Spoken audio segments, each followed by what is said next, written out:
The last 7 months have been a challenging time for everyone. We've all been asked to play our part, to stay apart, to wear masks, to wash our hands and to isolate when we display symptoms. COVID-19 continues to have a significant impact on all of us, on our children, as 1 million of them go back to school this month, and on working parents.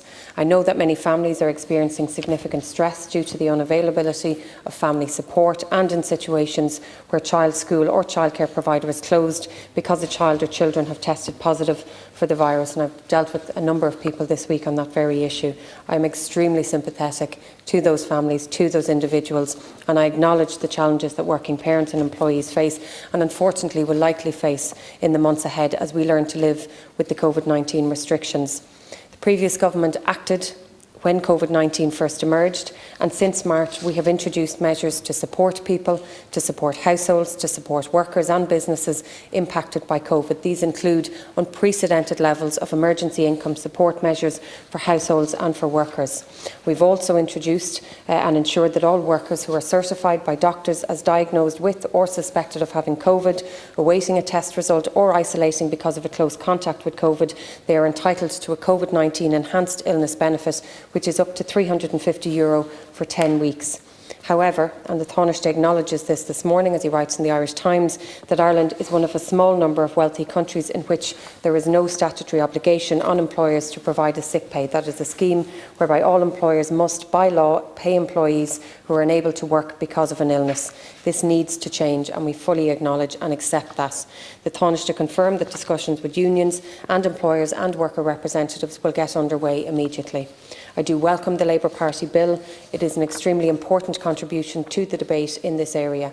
My colleague and the Minister for Social Protection has dealt with the areas of the bill that relate to her department, and I'll now deal with the areas of the bill which currently are the responsibility for the Department of Justice, but which will shortly move to the Department of Children. This private member's bill calls for an extension of force majeure parental leave where child's school or childcare provider is closed due to an outbreak of COVID-19. The House will be fully aware that the force majeure leave is a form of paid leave provided for under the Parents' Leave Act 1988 and the Parental Leave Amendment Act 2006.